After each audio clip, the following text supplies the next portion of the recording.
Ó, tá gravando aí. Estamos retomando a segunda unidade. Faz quanto tempo? Né? Foi em fevereiro, né? Nossa última aula? Ou foi em março? Foi em março. Foi em março, é. Então, de 6 a 7 meses, aproximadamente, né? 6, 7 meses atrás, dia 14 de março. Foi, exatamente, dia 14 de março. Bem lembrado, exatamente.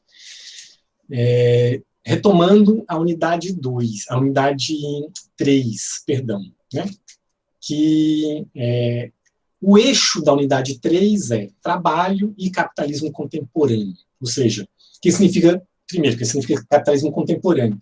Compreender as transformações atuais na sociedade capitalista. Esse é o objetivo da terceira unidade. Eu preciso rapidamente aqui retomar a ideia da terceira unidade para poder criar um mapa, né, uma organização mais clara aí para vocês de quais são nossas etapas. Né? Nós temos apenas 4 aulas, vão ser encontros curtos, e elas estão dentro de uma unidade, né? Ou seja, de um fio condutor. Então, a terceira unidade, o objetivo é a meta, né? Ou seja, a gente quer chegar em autores, textos que discutem sobre transformações atuais da maneira de se organizar a sociedade capitalista, o modo de produção capitalista. Principalmente aqueles que procuram destacar a emergência de uma nova fase do desenvolvimento do capitalismo. Então, portanto, que nós estaríamos, ou não, né, a depender da avaliação de vocês, né, que deve ser feita, né, se estamos ou não vivenciando um processo de transição. Né? E caso sim, transição, né, para onde, para quê, quais são as características dessa, não só dessa transição, mas dessa nova sociedade que eventualmente estaria se desenvolvendo. Veja, isso, claro que, né, vocês já devem ter ouvido falar em outras disciplinas e, evidentemente, também em outros espaços, sobre indústria 4.0, sociedade da informação, empresa-rede, enfim, uma série de termos, esses acho que são os mais populares, aí, pelo menos, né, fora do ambiente acadêmico. Nosso objetivo é incorporar e analisar, né, leituras, teses, teorias que procuram discutir sobre a transição para uma nova forma de organização da sociedade capitalista.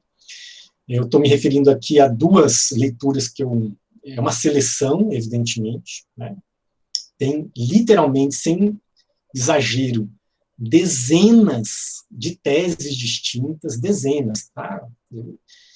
Só eu, pelo menos individualmente, conheço aí pelo menos umas, sei lá, chutando por alto aí, pelo menos mais de 10, né? Então, considerar os que eu não conheço, seguramente vai passar fácil aí de 10. Dezenas de autores, teses e teorias que advogam que nós estamos vivendo um processo de transição para um novo tipo de sociedade capitalista, de sociedade, né? Não necessariamente todos os autores, alguns deles, inclusive, procuram afirmar que estaríamos vivendo até uma superação de uma sociedade dos moldes em que o capitalismo se configurou nos últimos 2 séculos. Bom, pois bem, isso está presente os termos são os mais distintos, né? Alguns autores utilizam uma expressão como pós-fordismo, outros como, no caso do Harvey, sociedade pós-moderna, como o caso do Bauman. Nós vamos nos dedicar principalmente a 2 autores que vão tratar de uma tese, né, associada ao capitalismo de vigilância, que é uma pesquisadora chamada Zuboff, Shoshana Zuboff, e capitalismo de plataforma, que é o Cernicek. A turma que fez as aulas aí no período da suspensão do calendário seguramente já sabe de quem nós estamos falando. Nós vamos retomar esses autores. Agora, antes de retomar esses autores vão falar sobre o quê? Sobre um novo modelo de empresa que estaria surgindo, que seriam justamente as plataformas, sobre a emergência da centralidade de uma nova matéria-prima, que seriam os dados, portanto, uma datificação da vida, uma datificação da sociedade, a importância gigantesca dos algoritmos no gerenciamento da força de trabalho, como modelo de negócios. Então, tudo está presente nas discussões que nós vamos fazer nas duas últimas aulas. É um negócio bem legal, extremamente atual, e vamos tentar nos debruçar com pouco tempo, mas ao mesmo tempo qualidade nessas questões. E, ao mesmo tempo, seguindo também a lógica que nós tivemos nas unidades anteriores, né, na unidade 1 e 2, que era articular autores clássicos com questões contemporâneas. Né?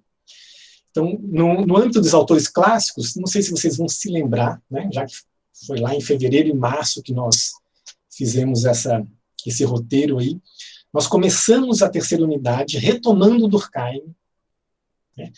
Durkheim, lá no século XIX para o século XX, né, na passagem do século XIX para o século XX, ele também vive uma transição. Né, mais importante de essa passagem, muito mais profunda do que essa que talvez, né, nós estejamos vivendo, que é a própria emergência da sociedade, do capitalismo de tipo industrial. Então, ele vive a transição de uma sociedade, nos termos dele, né, uma sociedade tradicional para uma sociedade moderna. E assim como ele, Marx também vivenciou isso, e Weber também vivenciou isso. Então, esses são os três grandes autores clássicos da sociologia. Os três vivenciaram, portanto, a crise de uma sociedade, né, que estava claramente dando sinais de seu esgotamento, uma sociedade feudal, sociedade aristocrática, e a emergência de uma nova sociedade capitalista, inclusive nessa fase de transição de um capitalismo mercantil para um capitalismo de tipo industrial. Lá, né, ainda em fevereiro e março, quando estávamos discutindo falando, né, isso a partir de Durkheim, o que vale a pena recuperar? Que na concepção do Durkheim, essa transição de uma sociedade tradicional para uma sociedade moderna faz com que os laços de integração social também se reconfigurem. Então, se numa sociedade tradicional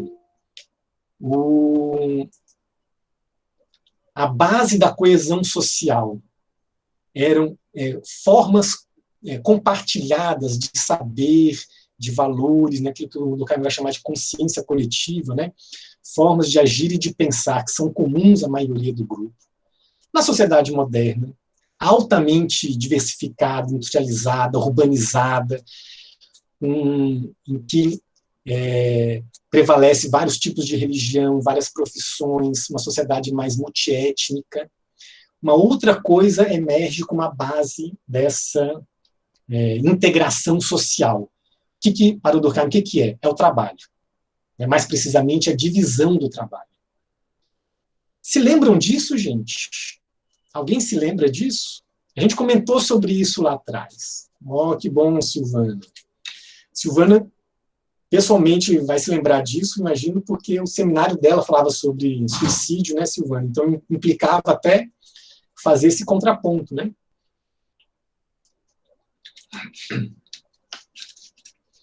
Exatamente. Então, a partir dos anos 70 e dos anos 80, as mudanças que passam a operar na sociedade capitalista reconfiguram uma série de relações, entre as quais, por exemplo, o nível de emprego. Então, como é que o trabalho vai ser fonte de solidariedade social se você tem amplos contingentes de setores desempregados? A perspectiva que o Durkheim coloca, né, lá em finalzinho do 19, início do 20, ela ainda é atual, ela é válida, né, nos dias de hoje. E indo numa outra leitura né, embora também se debruçando sobre o mesmo tema, mas numa outra direção, tal Marx, né?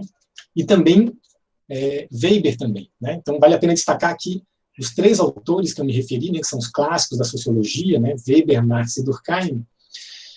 A gente pode falar que os três estão analisando o mesmo objeto, né? Ou seja, os três estão analisando o mesmo contexto histórico e as mudanças sociais advindas desse novo contexto histórico. Cada um deles oferece uma interpretação diferente sobre essa sociedade que está emergindo. A aula de hoje é para a gente discutir a leitura que, a aula de hoje e da aula que vem, que é daqui a 2 semanas, a perspectiva que está presente na concepção de Marx, ok? Marx é um autor que escreveu muita coisa, uma quantidade gigantesca de obras. Eu escolhi um texto muito acessível, que é o Manifesto Comunista, escrito, né, publicado em 1848, em parceria com o seu mais importante aí, colaborador, né, que é o Engels, com o qual, né, teve, né, uma longa trajetória de colaboração de trabalho e de proximidade também, relações de amizade muito forte entre eles. E o Manifesto Comunista é um panfleto, literalmente, né? sem metáfora, né? É efetivamente um panfleto. Depois eu falo um pouco mais sobre o contexto histórico. E eu fiz uma pergunta para vocês que eu deixei na aula passada, né? E eu gostaria que vocês, ou pelo chat, ou pelo microfone mesmo, fiquem como vocês se sentirem mais à vontade, né? Gostaria que a gente começasse com esse gancho, né? A pergunta é, na avaliação de vocês, o capitalismo de tipo industrial era uma coisa inevitável? Então, se a gente analisa, né, o desenvolvimento da história, a partir daquilo que vocês têm referência, né, considerando a história mundial, o capitalismo de tipo industrial seria inevitável? É inevitável, né? Ou seja, era inevitável que ele surgiria? O Robert fala que sim. Quer justificar, Robert? Se quiser ligar o microfone para facilitar, se não, também fique à vontade. Boa noite. Boa. Eu acredito que seria sim inevitável, porque conforme a humanidade vai acumulando conhecimento e conforme vai surgindo a necessidade de mecanizar as coisas, invariavelmente a gente transicionaria do uso de energia muscular, digamos assim, de humanos e animais, para fazer essa mecanização, para utilizar a energia fóssil, né? E uma vez que acontecesse isso, como aconteceu com as minas de carvão na Inglaterra, com essa acumulação de conhecimento e, sei lá, eventualmente algum tipo, e também sociedades mais abertas, digamos assim, como era abertas para alguns, né, na Europa moderna, eu acho que seria, sim, inevitável que em algum momento da humanidade esses tipos de fatores se encontrariam. Ok. Então, o Robert tem a sua tese, sua justificativa.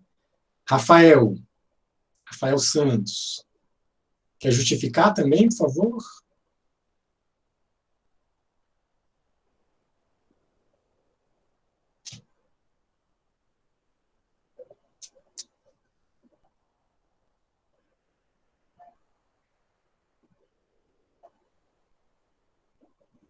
Enquanto o Rafael se organiza, alguém se dispõe? Podem falar aí, à vontade.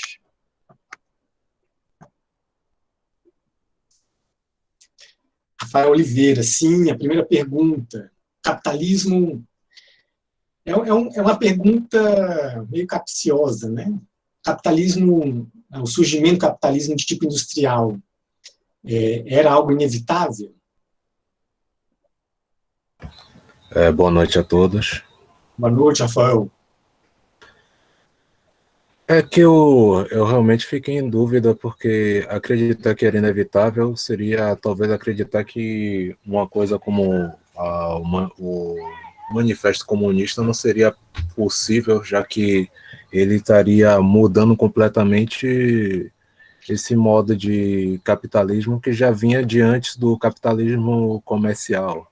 Tem certas diferenças do capitalismo comercial, porque agora é o acúmulo de capital viria da produção, mas é ainda assim, no texto, ele diz que em vários momentos da humanidade sempre teve um grupo controlando um outro grupo. Então eu acredito que pelo fato de existir a teoria do manifesto comunista, o levante do proletariado, talvez não seria obrigatoriamente, seria obrigado a acontecer isso. Entretanto, basicamente o capitalismo industrial só foi uma variação, uma mudança de uma coisa que se adequou às mudanças depois da Revolução Industrial.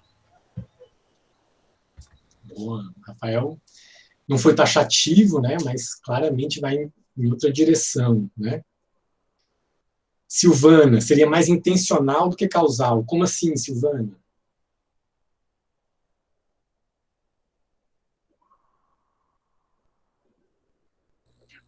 Professor, boa noite.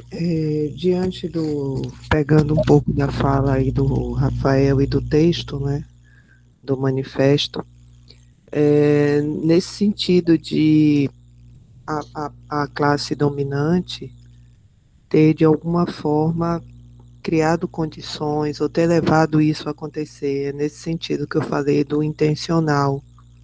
Ainda que o que Robert pontuou tenha servido como causa, né, tenha contribuído, mas não foi só algo destituído de uma intenção. Foi nesse sentido que eu quis colocar. Muito bom, muito bom. Ou seja, essencialmente houve escolhas, né? E essas escolhas expressaram, portanto, um confronto, eventualmente, né? Uma oposição, conflitos em que os conflitos foram decididos e resolvidos a partir de determinadas direções, né?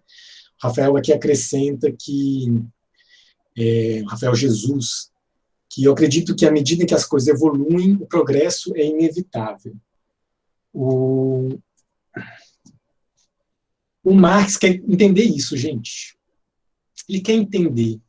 Olha a pretensão. Isso também está presente também é uma pretensão do Durkheim e do Weber também.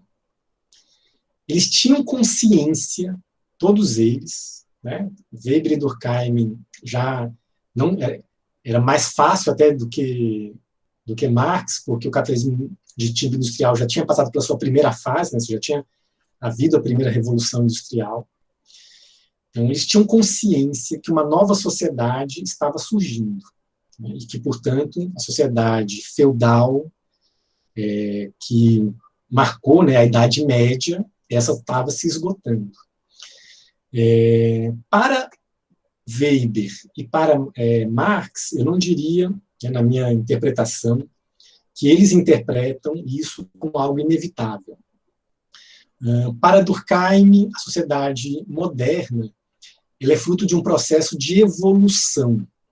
Então, a evolução na perspectiva, não que ela se configuraria necessariamente dessa forma, mas a evolução na perspectiva do Durkheim implicaria a passagem de uma sociedade mais rudimentar, marcada pela consciência coletiva, né, tendo como base da sua integração a consciência coletiva, em direção a uma sociedade mais urbanizada, com mais densidade e mais desenvolvimento dos meios de comunicação.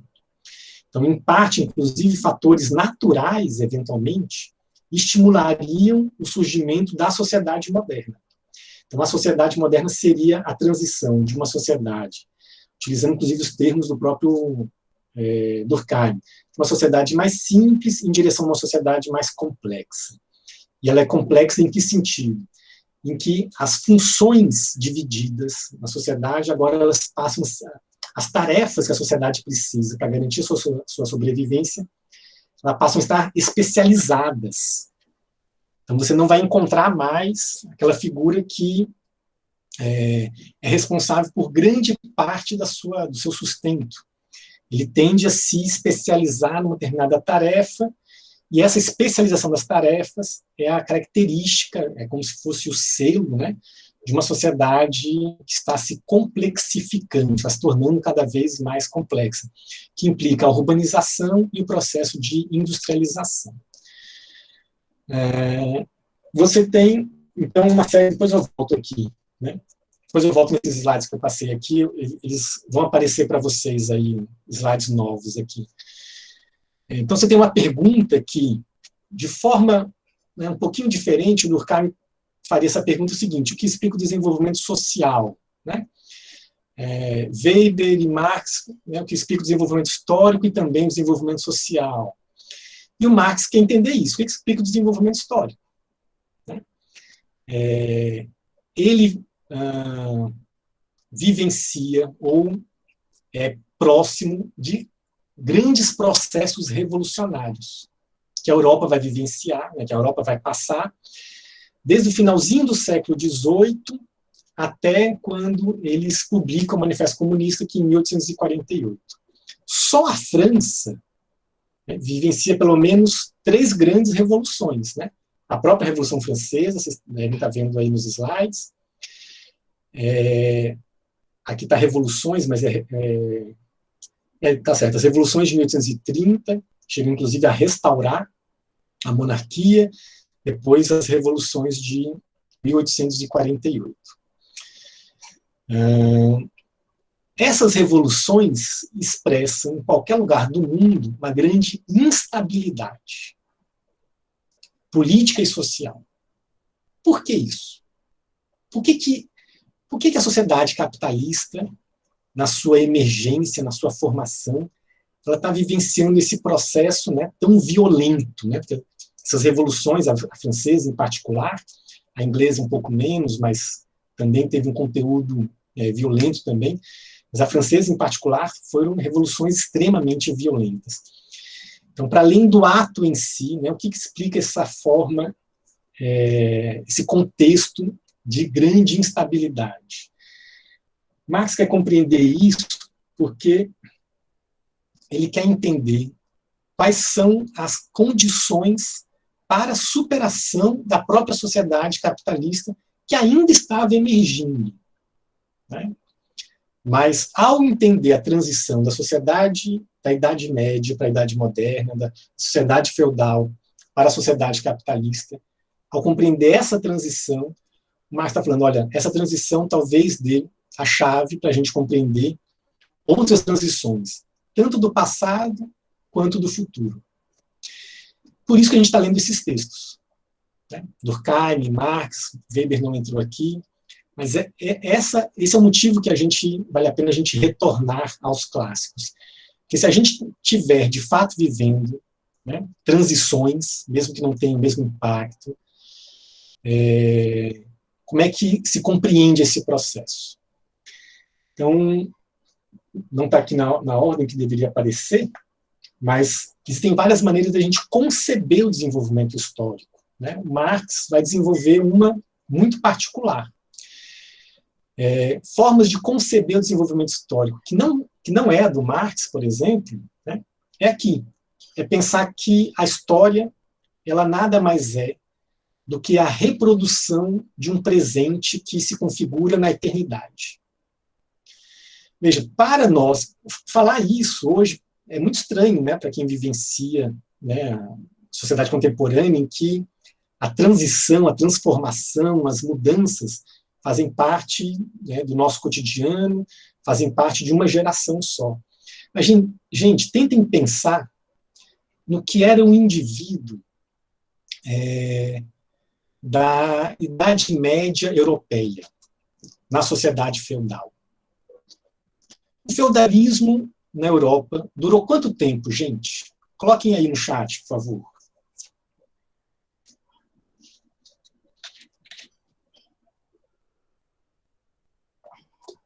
Perfeito, Caio. 1000 anos. Olha só. Uma outra pergunta que eu fiz para vocês, não dei bola para ela, mas eu perguntei para vocês se o capitalismo era eterno. Né? Ou seja, se ele até pode ter outras formas, né, de se organizar, mas a sociedade continuaria sendo capitalista, daqui até o fim dos tempos. Uma figura, inclusive, né, filósofos ou um camponês da Idade Média, né, na Europa feudal, se perguntasse para ele se aquilo que ele vivia iria mudar, se aquela sociedade que ele vivia iria mudar, muito provavelmente ele falaria que não. E olha, ele teria, né, se essa pergunta fosse aí no século XIV, ele teria praticamente 1000 anos para confirmar. Esse é um argumento de peso, hein, gente? Ele teria cerca de 1000 anos para confirmar a concepção dele. A gente está falando de uma sociedade capitalista, que não tem nem 300 anos. Né? Ou seja, é algo extremamente ainda, se comparar com outros períodos históricos, né? É algo extremamente curto. Né? Se a gente compara com a história da humanidade, né, o ser humano está na Terra há aproximadamente 200.000 anos. Ou seja, o capitalismo aí que não é nada mesmo. Assim como também outras sociedades, né? Se for para essa escala de tempo, né, são fichinha. Então, essa concepção é uma concepção, essa que eu estou me referindo aqui, né, de uma perspectiva de uma história linear, reproduzindo um eterno presente, é uma concepção própria de um mundo medieval, em que as relações sociais vivenciavam mudanças muito sutis ou, na verdade, nem isso. Uma outra concepção é essa história cíclica, né? Ou seja, se nós vivemos sempre os mesmos dilemas, os dilemas do passado são os mesmos que estamos enfrentando hoje. Essa aqui, se não me engano, algumas pessoas falaram justamente isso, né? Se a nossa história ela tem um sentido evolutivo, e essa evolução significa um progresso, nem que seja um progresso no sentido tecnológico. Né? O Robert não chegou a usar esses termos, mas eu imagino que o Robert, né, concorde comigo, que um pouco da leitura que ele apresentou aqui se aproxima dessa concepção de história, né, de que a história ela é essencialmente a história do desenvolvimento das técnicas, dos recursos naturais, a capacidade de você obter mais produtividade de trabalho, das fontes de energia, etc. E isso vai produzindo transformações sociais. Né? A concepção do Durkheim tem um aspecto evolutivo também, né? Não no sentido tecnológico, mas dessa transição que eu me referi anteriormente, né? De uma sociedade mais simples para uma sociedade tradicional, uma sociedade moderna, que nos termos dele é uma sociedade, ele usava esse termo, inclusive, sociedade primitiva. Né? Esse negocinho aqui, se não me engano, acho que já se passaram 45 minutos. Veja, essa não é a leitura do Marx, essas três anteriores aqui. Né? Desenvolva a de vocês, viu, gente? Né? Eu acho pouco provável que seja possível sustentar essa concepção, né, de que a história é linear, né, para o homem, né, dos dias de hoje, mas a leitura de que a história é cíclica ou que a história tem um caráter evolutivo, ela está presente está presente inclusive autores, né, ou seja, não só dentro de concepções de figuras que não estão associadas, né, ao pensamento como ofício, né, como profissão. Marx não caminha nessa direção, na maneira como eu interpreto. Ele não aprofunda isso, mas ele procura destacar isso logo no começo do Manifesto Comunista, e essa talvez seja uma das questões mais importantes para a gente discutir na aula de hoje. Temos várias questões importantes, né? Primeira frase, que abre o capítulo 1, essa daí. A história de toda sociedade existente até hoje tem sido a história da luta de classes. Então, nós temos que entender aqui o que são classes e o que são lutas de classes, né? Para entender isso, é preciso um parênteses. Esse parênteses foi feito pelo Engels, que é essa notinha de rodapé. Mesmo que vocês tenham lido o texto, acho deve talvez ter passado sobre isso. Então, o que o Engels escreve? O Marx morre antes do Engels, o Engels vira meio que uma figura que vai, como se fosse um herdeiro, né, da obra, né, porque a obra tem um peso muito importante, a obra do Marx tem uma participação muito importante do Engels, e o Engels, inclusive, faz, não diria correções, mas ele faz acréscimos, observações, notas em algumas obras do Marx. Uma delas é essa, uma nota de rodapé. Então, o que o Engels está falando aqui? Quando Marx se refere à história de toda a sociedade, não é de toda a sociedade. Na verdade, diz respeito àquilo que se chama de período da história a partir do desenvolvimento da escrita. Ou seja, é a história que se inicia com o surgimento das civilizações. É a história que data de 10 mil anos para cá, 10 mil anos atrás para cá. Como eu falei, né, o Homo sapiens está no mundo, está na Terra, há cerca de 200 mil anos. Então, pelo menos aí, grande 90 e tantos % aí está longe dessa generalização gigantesca que o Marx está fazendo aqui.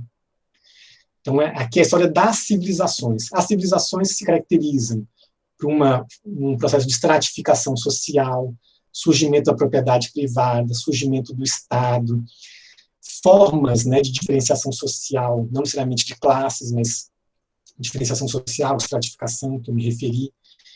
E o que o Marx está falando é o seguinte: não existe destino definido a priori. A história é fruto do conflito, da contradição entre esses setores que estão, né, ocupando espaços antagônicos na sociedade do seu tempo. E ali dá uma série de exemplos. Né? Alguns, inclusive, nem são classes sociais, né, diga-se de passagem. Né? Então, como vocês podem ver aí no texto, né? Quais são esses exemplos? Um homem livre e escravo. Então, a história do Império Romano, ela só pode ser compreendida pela história das revoltas escravistas e pela tentativa do Império em se expandir para garantir, né, uma presença cada vez maior, ou de dominação das outras colônias, ou inclusive do fornecimento de mão de obra para garantir a oferta de escravos, né, contingente de escravos.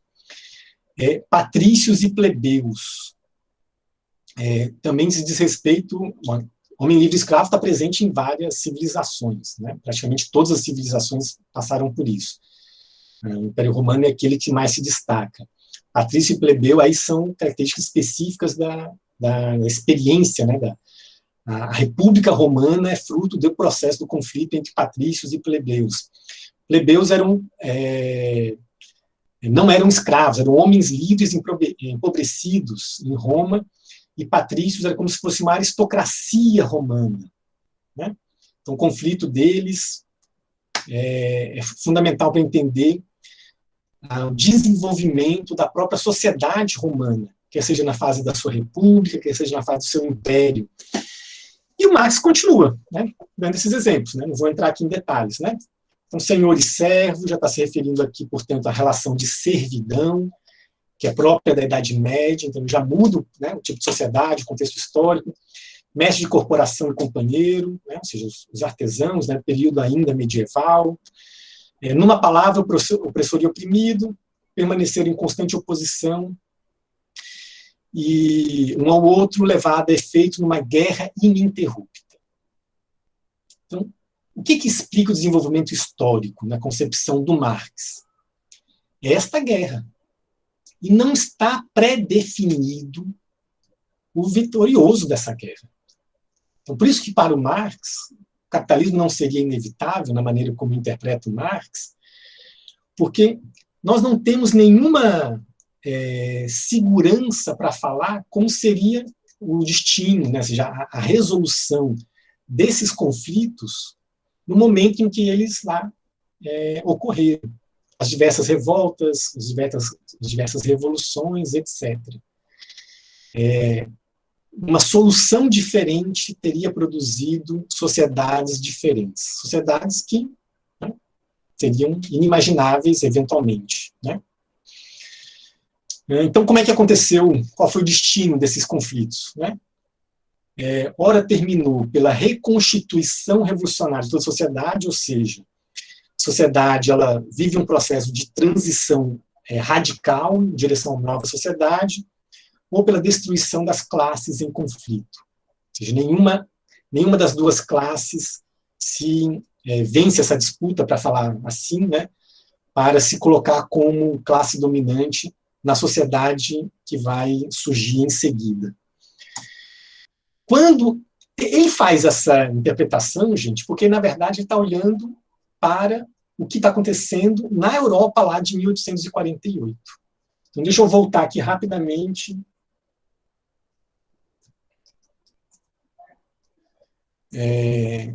A Europa, nesse período em que o texto é publicado, vive um processo de inúmeras revoluções em diversas cidades, na França, na Alemanha.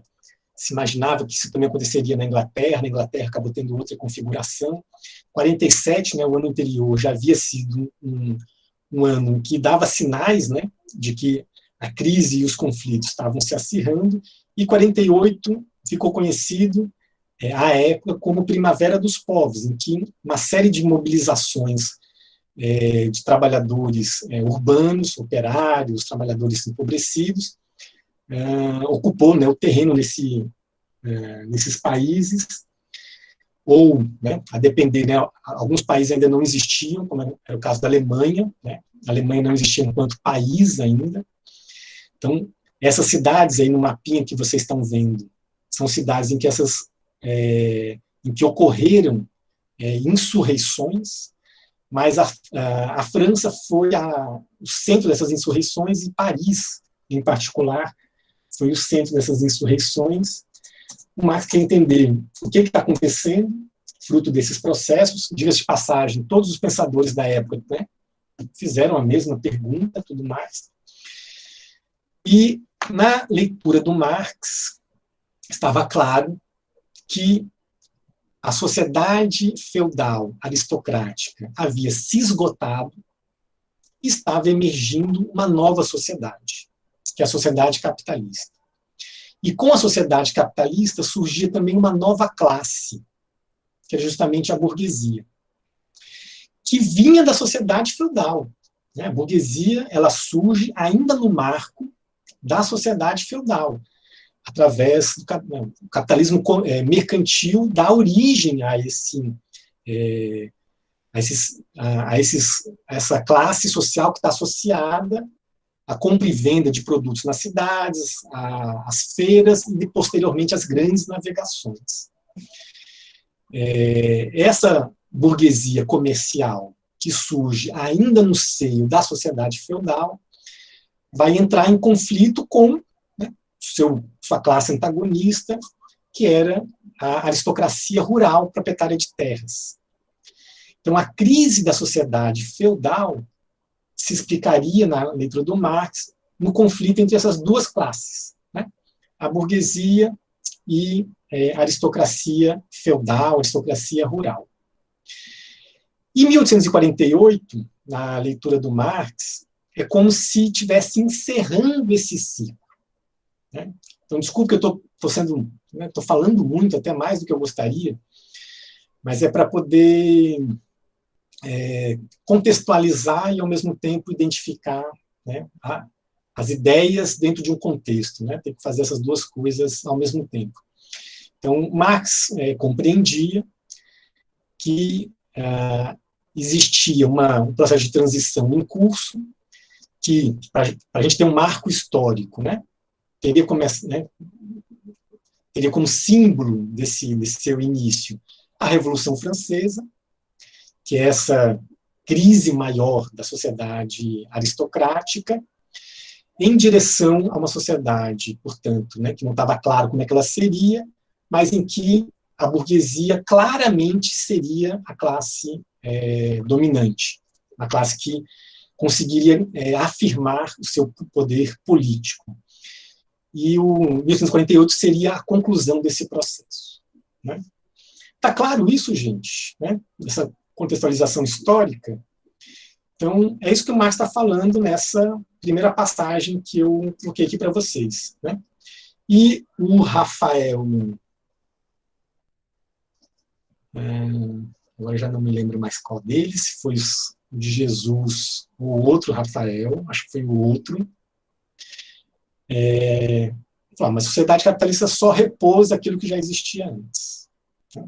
Marx procura estabelecer essas relações, né, entre o que está sendo formado a partir de agora é algo novo, mas não é completamente novo. Né? Exato, a Silvana está dando uma boa síntese disso. O capital ganha da terra. Exatamente isso. Né? Por exemplo, uma das formas que o capital ganha da terra. Na Idade Média, a terra não era comercializável. Ela não era objeto de compra e venda. Né? A terra, ou ela era...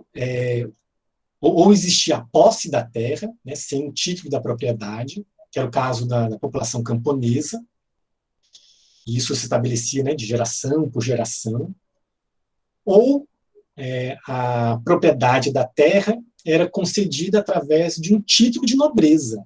Então, a terra estava associada ao título de nobreza. E o nobre, inclusive, não poderia vender, né, sendo dono dessa... tendo nem sei qual que é o termo para utilizar isso, mas, enfim, tendo o domínio sobre a terra, ele não poderia vender.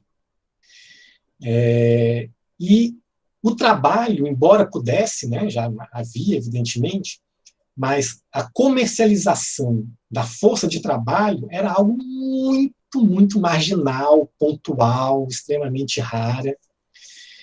Então, o que de fato se comercializava, quando se comercializavam, eram os excedentes. Né? Nas regiões de fronteira aí dos feudos, tal, como vocês estudaram, nem lembro quando é que vocês estudaram isso. E isso dificultava, evidentemente, o desenvolvimento, né, do comércio e o próprio processo de acumulação do capital. Então, uma série de lutas políticas vão confirmar um domínio que já existia, que era o domínio econômico, da burguesia comercial durante esse período. Né? Nesse sentido, o capital vence a terra. E o que o Marx apostava? Que o trabalho venceria o capital. Então, que uma vez a sociedade capitalista se consolidando, uma nova crise surgiria, um novo conflito se estabeleceria, que não era mais, né, entre as classes próprias da Idade Média, que eu me referi entre as classes do final da sociedade feudal, que eu me referi anteriormente, mas agora novas classes em luta, né, a burguesia e o proletariado, que eu vou usar aqui como sinônimo classe trabalhadora, viu, gente? Existe uma razão para o Marx utilizar esse termo, proletariado, mas convenhamos, ele é de difícil, uma palavra pesada, tem uma conotação por trás que é de difícil comunicação. O termo proletariado significa o seguinte: quem é o proletário? É aquele que só é dono da sua prole. Né? O significado da palavra proletário é essa. É aquele cara que não tem nada, só tem a sua própria prole, perdão. O proletariado em que o Marx se refere do século XIX, ele já não existe mais. Né? Existe uma classe, existe um proletariado nos dias de hoje, que ele é muito diferente do que era aquele do século XIX, assim como a burguesia também é muito diferente. Ok? Isso que eu anteriormente estava me referindo aqui. Então, agora é a burguesia e o proletariado que se estabelecem com as classes sociais antagônicas. Então, para Marx, não é que não houvesse outros conflitos, e não é que os outros conflitos não fossem importantes. Não é que não houvesse conflitos raciais, étnicos, religiosos, de gênero, mas esses diversos outros conflitos, ou eles têm uma relação transversal com os conflitos de classe, né? Que, portanto, né, conflitos raciais podem aparecer como conflitos de classe e vice-versa, né, a depender da circunstância, do contexto. Mas o que o Marx quer destacar é o seguinte, que o destino, a solução, a base para compreender as grandes transformações sociais passa por aqui, necessariamente. Aí já não é mais uma opção, né? Passa por entender como é que os grandes conflitos entre trabalhadores e patrões se desenvolvem na sociedade de cada país, no contexto atual, em que circunstâncias. Então, o Marx ele tem uma importância muito grande para a contradição. Então, em poucas palavras, para o Marx, o que move o mundo? Na medida em que a sociedade se configura como sociedades estratificadas socialmente. O que move o mundo é a contradição. Não é o consenso. Olha como o Durkheim, ele apostava no consenso. Ele apostava na coesão, na solidariedade. Ele apostava em que a divisão do trabalho, a sociedade moderna, ela criaria formas de normatizar essas relações entre os indivíduos que tornariam uma sociedade coesa e harmônica e estável. O Marx vai justamente no extremo oposto, viu, gente? Vai em outra direção. Ele está falando o seguinte, não, o trabalho não é fonte de solidariedade. O trabalho é a base sobre a qual se estabelece, né, a exploração, por meio do trabalho que o capital consegue se valorizar. Portanto, o trabalho é um elemento fundamental para compreender a contradição e, eventualmente, a superação da sociedade atual. Ok? Então, na perspectiva em que o Marx coloca, esses conflitos podem estar latentes ou podem ser evidentes conforme que período histórico, né? Mas eles estariam numa situação como essa. Pessoas, já falei demais. Espero que vocês estejam aqui comigo ainda. Estão comigo? Boa. Estamos sim, estamos na luta aqui. Beleza. Pessoas, vou passar isso, porque senão não vai dar tempo. Aliás, não vou passar não, porque isso é importante, né? Mas eu vou ser rápido, bem rápido, porque já são quase 9h30. Isso que eu estava prevendo não, eu estou querendo organizar as aulas para 40 minutos, gente. Eu não sei se eu vou conseguir isso, porque eu sei que é mais cansativo aulas assim do que aulas presenciais. Eu, pelo menos, tenho essa sensação. Então, eu vou ser mais rápido em alguns pontos para a gente poder debater em outros aspectos. Primeiro ponto, como surge o capital? Esse primeiro, né? Bom, esse capital dentro desse contexto já da emergência da sociedade capitalista, né? Genário, você continua sem camiseta, cara. Que coisa mais sem noção, velho. E ainda vai ficar gravado isso ainda. Liguei a câmera sem querer aqui, eu fui mexer na tela aqui, me perdão. A camiseta, velho. Qual a dificuldade disso, meu Deus do céu? Não somos obrigados, né? Vocês iriam, assim, para uma sala de aulas? Me perdoe, me perdão.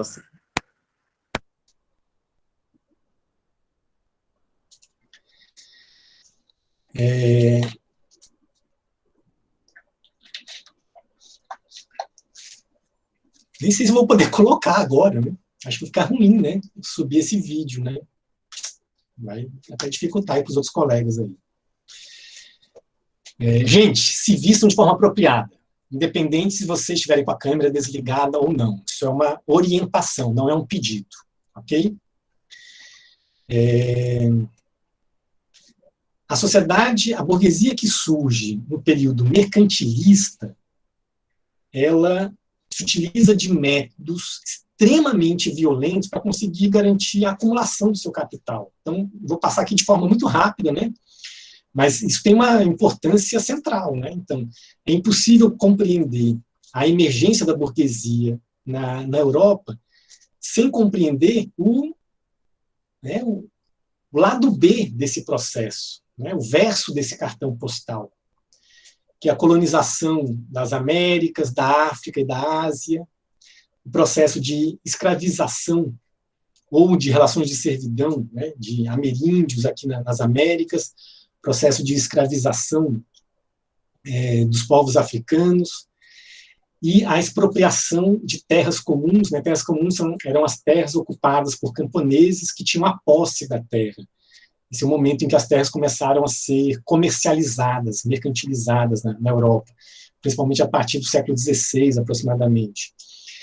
Então, diferente da ideia de que a acumulação do capital nesse período se dá através de muito trabalho, muito esforço, e, né, economizar, diminuir os seus gastos para garantir uma poupança, a acumulação de capital é fruto de um processo, né, de violência, de extermínio, de colonização e de escravização, né, nesse período do mercantilismo, né, no período do capitalismo de tipo mercantil. O que nos leva para um momento importante da compreensão, né, dos autores de organização das nossas ideias aqui, e eu passo para vocês essa pergunta. Se a gente quiser, então, entender a sociedade capitalista, a gente tem que entender o que ela é diferente das outras sociedades. Pessoas, olha essa pergunta aí. O que particulariza a sociedade capitalista? Agora é com vocês, por favor.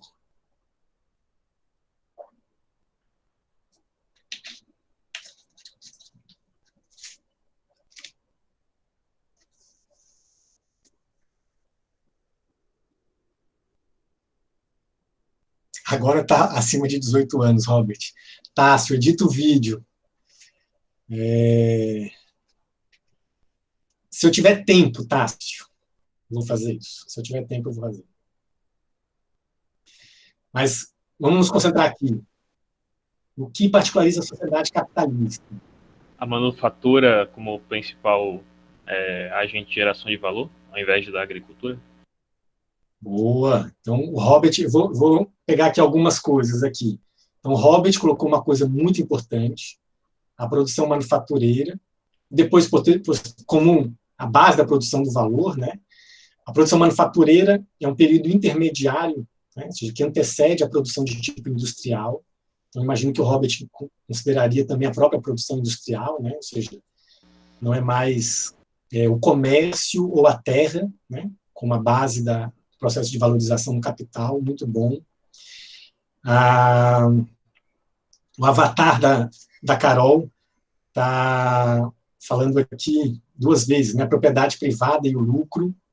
Pessoas, existia propriedade privada antes da sociedade capitalista?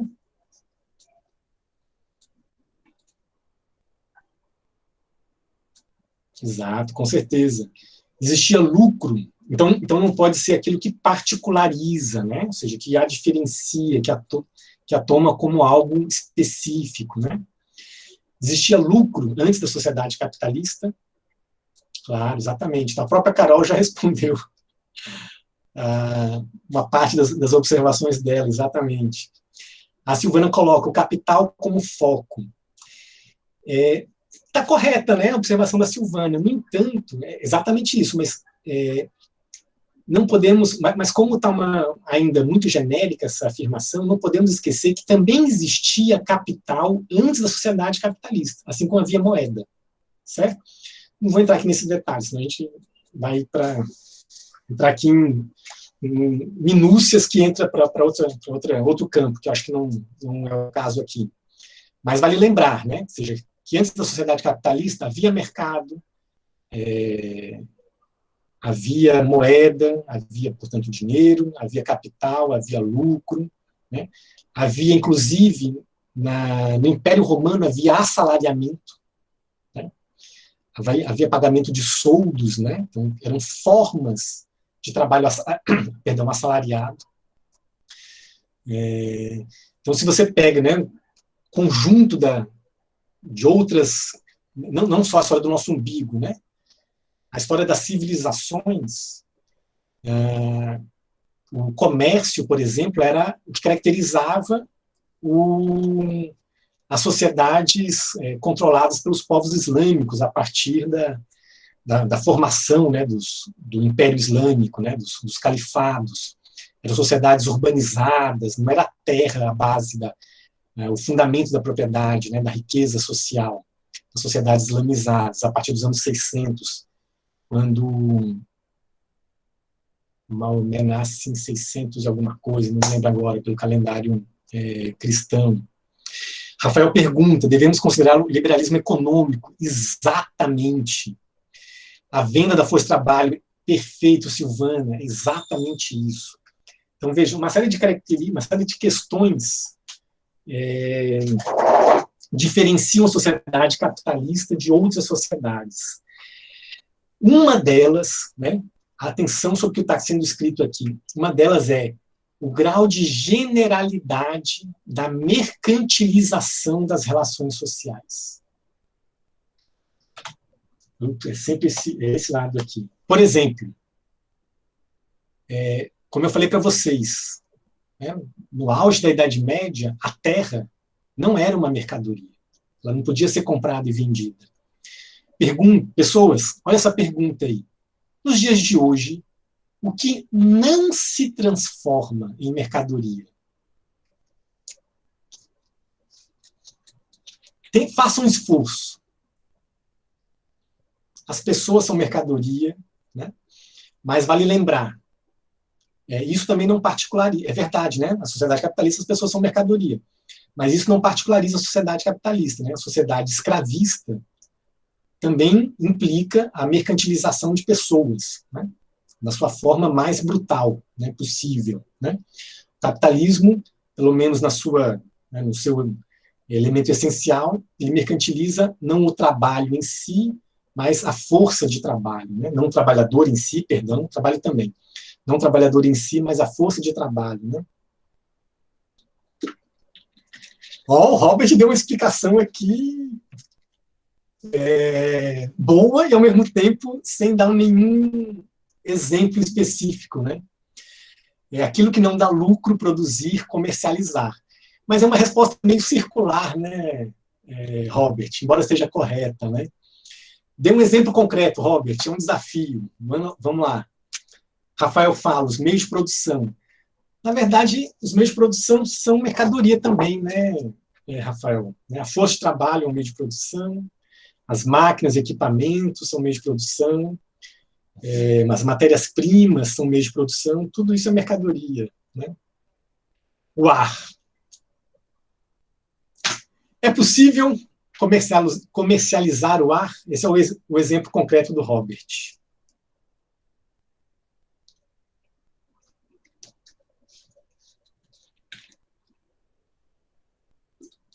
De forma indireta.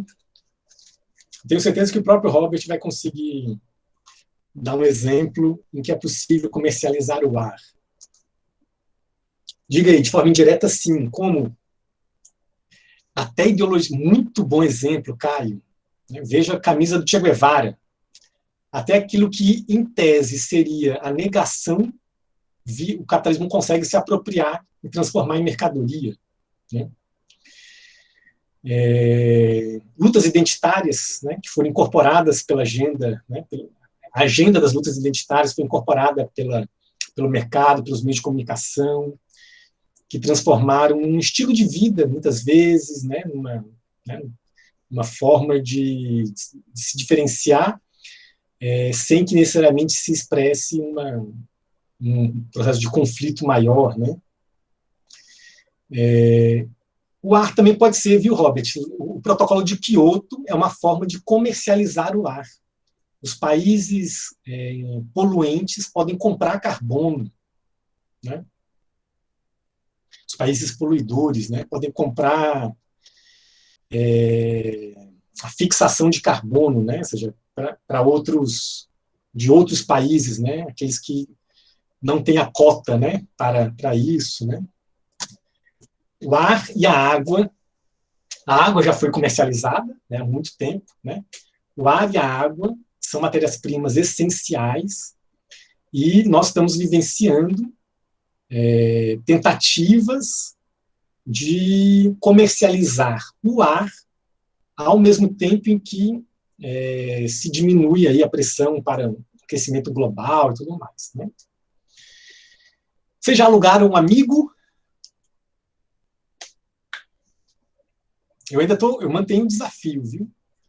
Quero que vocês, mesmo que não seja hoje, vejam aí mais para frente. Não chegou a esse ponto ainda.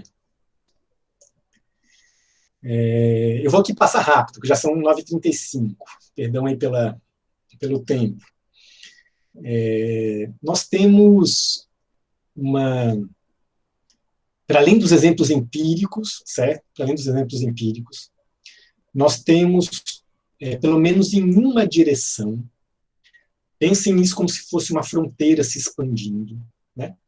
Nós temos em uma direção a mercantilização de relações sociais que antes não eram mercantilizadas. A Facebook contribuiu bastante para isso, as redes sociais de modo geral, a internet também, mesmo antes das redes sociais, né? O Genário falando já, quando tinha cuidadores em casa, logo quando saí do hospital, os cuidadores eram meus amigos pagos. Ah, ok. Você pagava eles, o Genário, para ficar atuando como cuidadores, né? Ou você os pagava para eles fazerem companhia.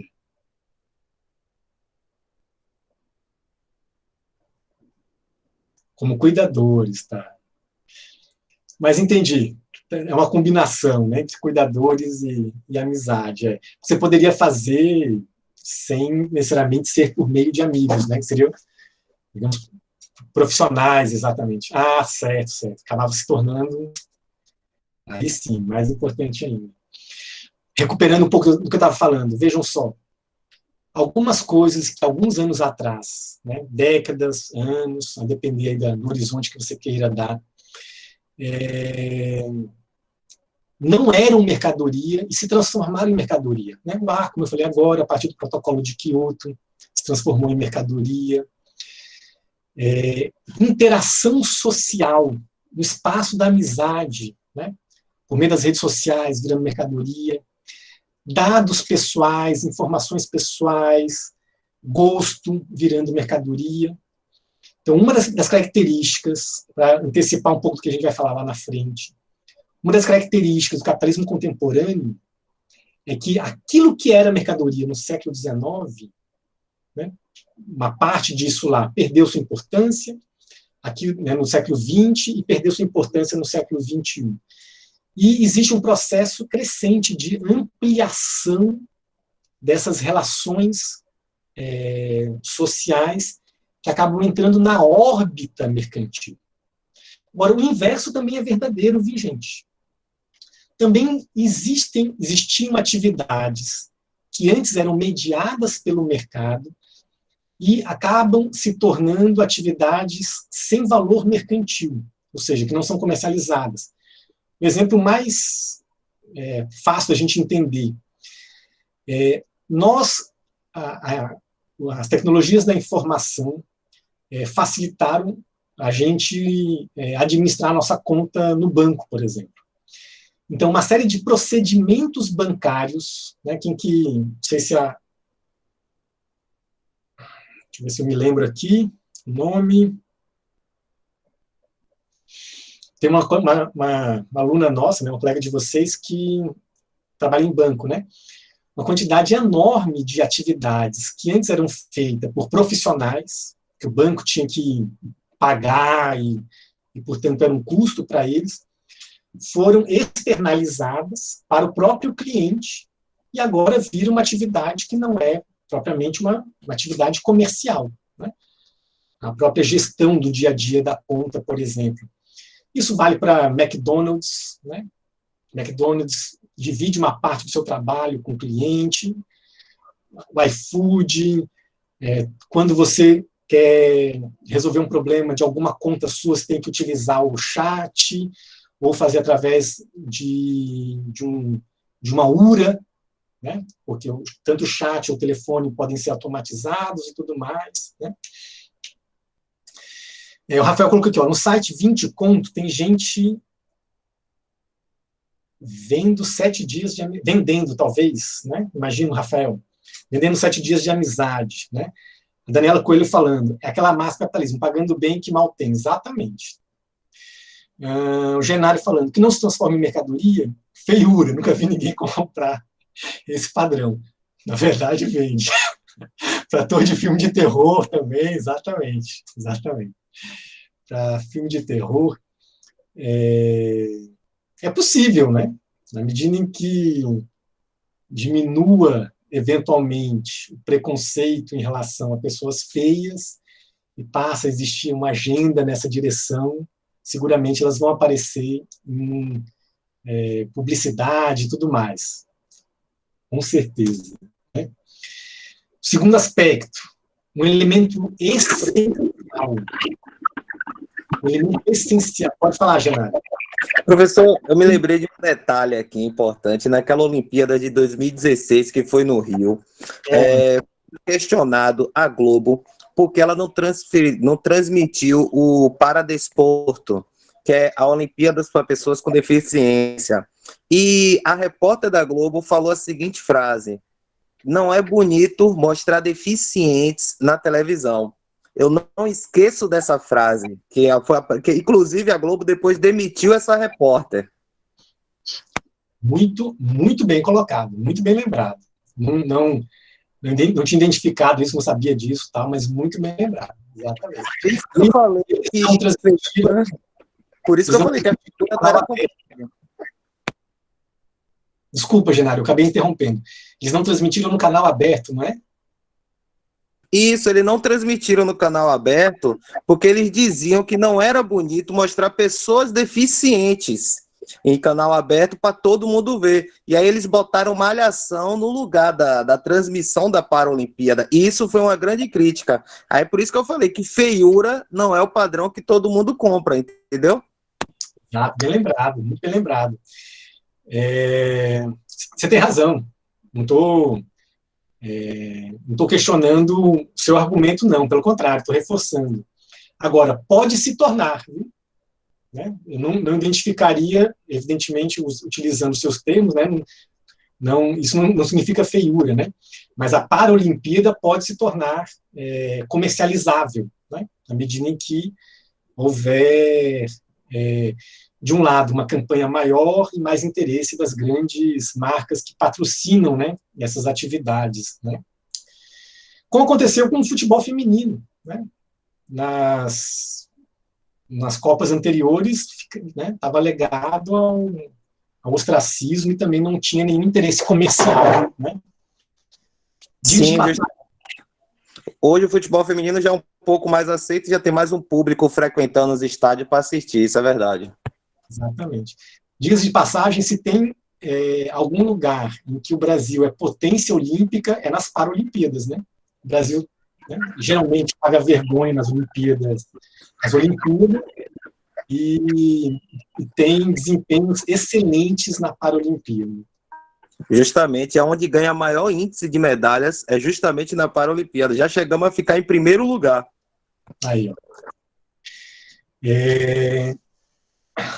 Vixe, está muito mais atrasado do que eu imaginava. Gente, vou ser mais pontual ainda,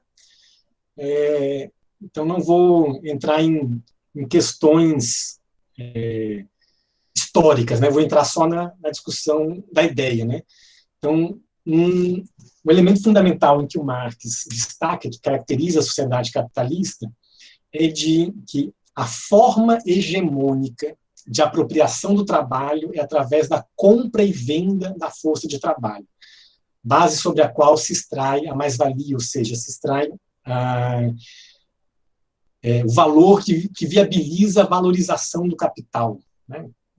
São termos, todos eles precisariam de explicações, mas meu foco aqui é agora numa outra direção, né? Mas o importante é destacar o seguinte: a exploração do trabalho na sociedade capitalista, ela assume uma forma diferente, né? Então, havia, evidentemente, exploração do trabalho numa sociedade escravocrata, é óbvio. Havia, né, nas relações de servidão, uma forma de exploração do trabalho. O que o Marx quer compreender é essa forma particular da exploração do trabalho na sociedade capitalista, que implica um tipo também particular de excedente, né, que é a mais-valia sobre a qual se dá o lucro do capital. E uma coisa que é particular da sociedade capitalista, mas não de todas as sociedades, né, atuais e desde quando o capitalismo mercantil surgiu, que é a possibilidade de consumo em massa, né?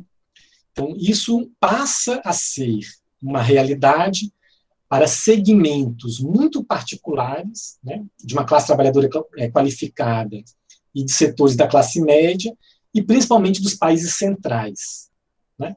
Então, a classe média brasileira claramente está associada a isso, ela está vinculada a um consumo em massa de produtos, eventualmente, inclusive, importados e tudo mais.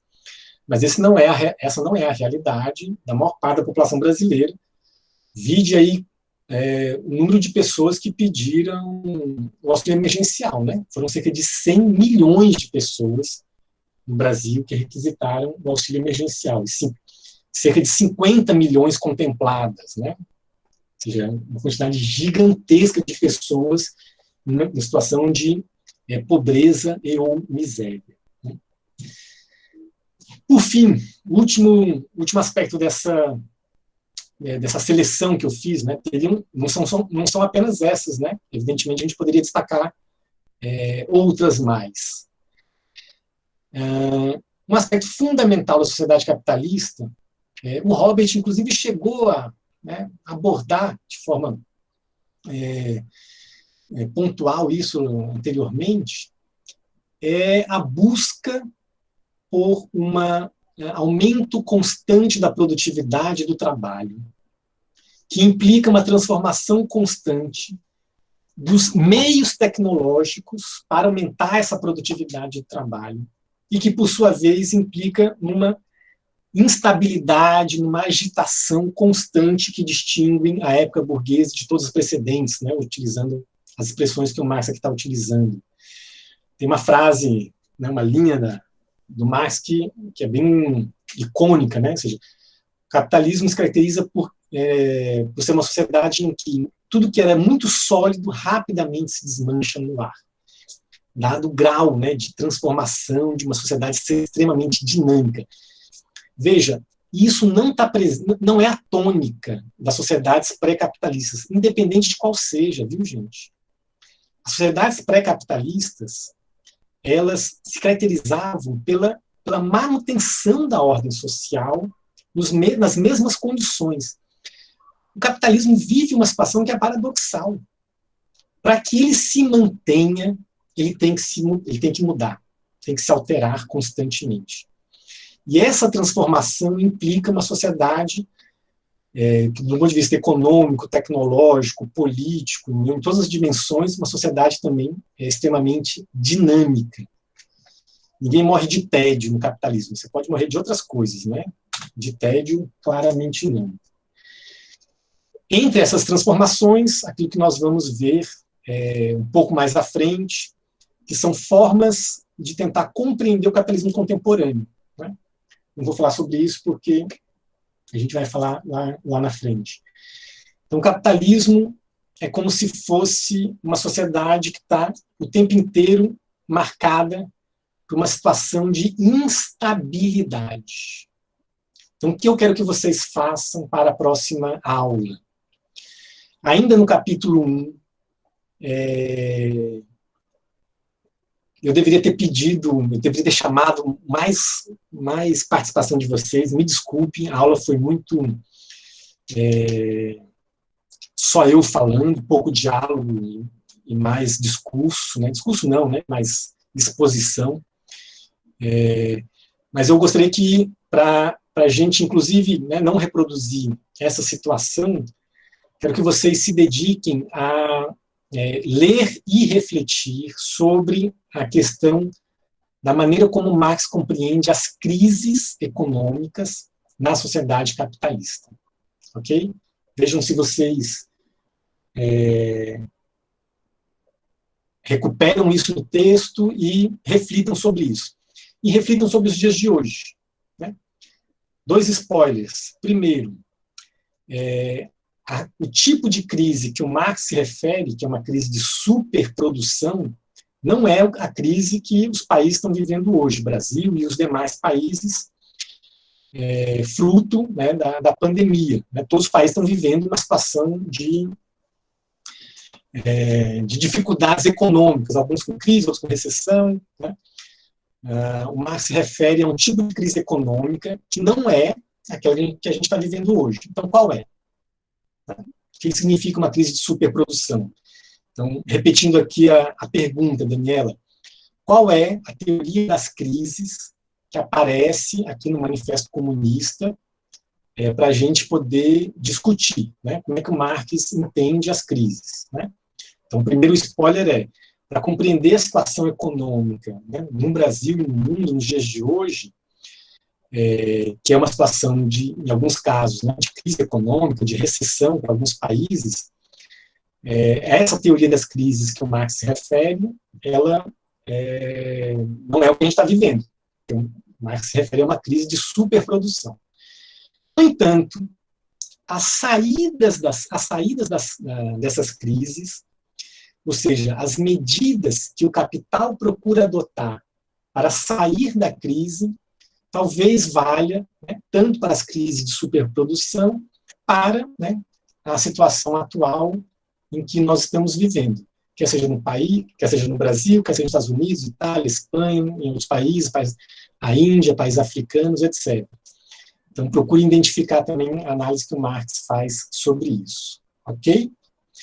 Então, para a próxima aula, recuperando, que não é na semana que vem, é daqui a 2 semanas, nós vamos discutir a teoria das crises em Marx e tentar fazer uma correlação com a atualidade. Que medida que existe essa relação, que medida que não existe essa relação. Ok? Gente, me desculpe por essa aula com pouca interação. Eu já imaginava que isso fosse acontecer. Me perdoem. Eu vou me segurar na próxima aula. E para isso, vocês também precisam, né, ter uma leitura afiadíssima para fazer comigo aqui meu bate-bola. Quando vão começar as atividades? O Ginário está perguntando.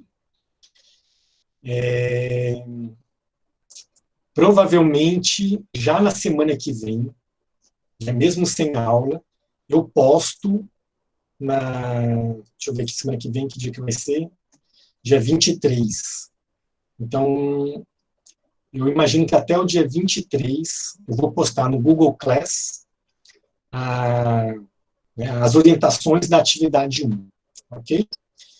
E, inclusive, com aqueles prazos, né, que já estão definidos, né? O primeiro prazo é 7/10, né? Então, eu vou postar no dia 23, vocês teriam 15 dias, né? É um tempo, me parece razoável, né? São atividades, eu vou colocar as orientações, viu, gente? Mas é um negócio que fica entre 1 e 2 páginas. Eu estou supondo que os outros professores vão pedir também uma série de outras atividades para vocês. Como é que as aulas estão ocorrendo? Está tudo dando certo? Está dando uma embolada, mas está dando para levar. Os professores também estão pedindo atividade, é por isso que eu perguntei, para tentar organizar o tempo. Isso, exatamente. Gente, eu comentei com vocês isso lá atrás, eu reafirmo aqui. ensino à distância exige muito mais trabalho de todo mundo, do professor também, mas também, principalmente, do aluno, viu? Porque o aluno tem, né, uma parte muito maior de presença, de trabalhos escritos e tudo mais, ou mesmo orais, enfim, que acabam sendo, né, o aluno acaba sendo sobrecarregado. Então, procurem se organizar bem no pouquíssimo tempo que vocês têm, porque não tenham dúvida, vai ser mais corrido do que o final de um semestre presencial, ok? Então, por isso que eu vou passar apenas 2 atividades que vão girar em torno de 1 a 2 páginas. Não precisa ter 2 páginas. Mais de 2 páginas, perdão. Se quiser fazer, beleza. Né? Falando que não precisa. Estou interrompendo aqui a gravação.